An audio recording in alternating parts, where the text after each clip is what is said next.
خوش اومدید به دژاوو، شیشه بار امیر فردین. شما هم بلاگر معروف هستید نه؟ نه همون بلاگر ضعیف. چطوری؟ امید آقا تو چیکار گم شدی؟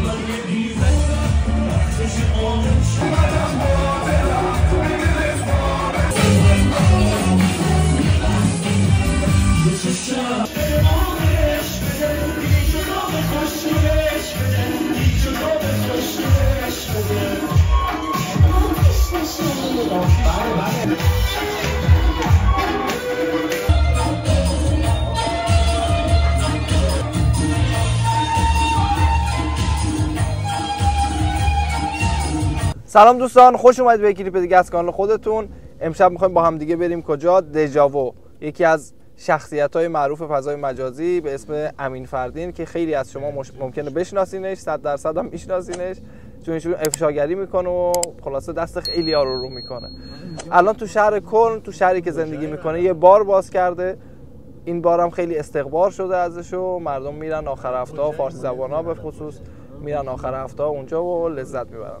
پس بریم با هم دیگه ببینیم دژاوو کجاست و چه خبره توش. بزنه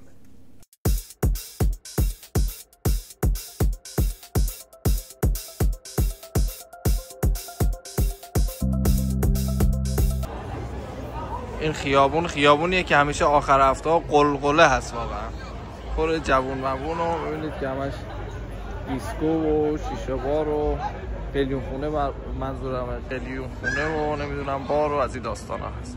دوتا هم که منو ول کردن رفتم برم بهشون برسم.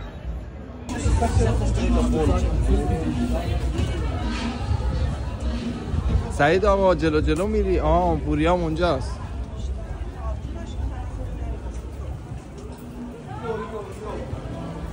خوش اومدید به دژاوو. از جلو بگیرم.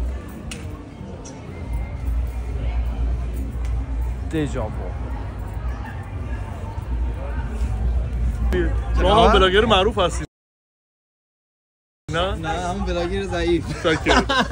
چطوری؟ فیلم بیای فاصیل بگیرم عکس؟ نه فیلم؟ امید آقا تو چیکار گم شدی؟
عشق این جدایی دست او گریه مکن که سرده گر مرا از تو جدا کرد عاقبت دلهای ما با غم من آشنا کرد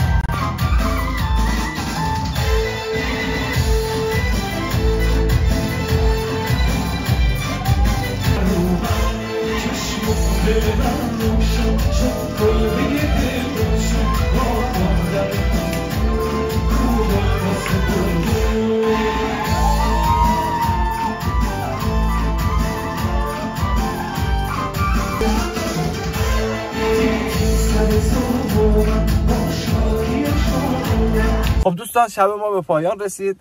بچه ها من رسوندم، من باش خودم برداشتم و اومدم خونه. خیلی شب عالی بود، خیلی لذت بردم. خود آقای امین فردین چقدر خودمونی بود، خونگرم بود، با همه میگفت، میخندید، میرقصید. خلاصه اصلا احساس غریبی و احساس اینکه آقا ایشون اصلا حالا یا صاحب اینجا هستن یا به هر حال شناخته شده هستن، اصلا این حسا رو نمی‌کردی. احساس می‌کردی که ایشون رو خیلی وقت میشناسی و داری باهاش معاشرت میکنی و لذت میبری.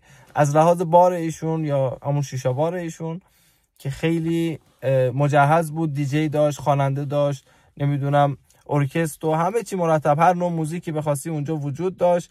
مهمونا آزاد بودن. قوانینی که تو شیشه بارهای دیگه خیلی سفت و سخت رعایت میشه اینجا ارفاق میکردن، نه که کار غیر قانونی بکنن. میگم یعنی انعطاف پذیرتر بودن، شما بیشتر میتونستی احساس راحتی کنی اونجا، لذت ببری، وگرنه همه چی طبق قوانین انجام میشد و هیچ بیقانونی اونجا وجود نداشت. چون من خودم قبلا تو برن یه بار داشتم به همین صورتی که آقای امین فردین دارن. من یه بار داشتم ولی خب خورد به خورد به ایام کرونا و خلاصه خورد به مشکل خوردم و من تحویل دادم. ولی خب ایشون هم همچی کاری کرده. گفتم برام ببینم ایشون که کارشون تو حوزه مدیا هست و خبرنگاری و خلاصه اینجور چیزا، ببینم اینجا رو چجوری اداره میکنن، که دیدم خیلی عالی و پرفکت و پروفسیونل به قول آلمانیا دارن اداره میکنن و خیلی هم عالی هست. پس بهتون پیشنهاد میکنم اگه این اطراف هستید، میخواید آخر هفته خوب داشته باشید، حتما به بار ایشون سر بزنید، هم خود ایشون رو ببینید، هم لذت ببرید از اون شبی که در دژاوو به سر میبرید. چون یه دفعه‌ای شد رفتنمون بعد از یه هفته طولانی پرکار و خلاصه شلوغ، یه دفعه‌ای شد رفتنمون، دیگه نتونستم که آرایشگاهی برم رسیدگی کنم، همینجور رفتیم. ولی امیدوارم شما از کلیپ لذت برده باشید. پس امیدوارم که لذت برده باشین از این کلیپ. هم حمایت کنید از کانال خودتون، لایک، سابسکرایب و به اشتراک گذاشتن با دوستاتون فراموش نشه. نظراتتون رو حتما تو کامنت برام بنویسید. تا کلیپ بعدی شما رو به خداوند بزرگ میسپارم. خدا نگهدار.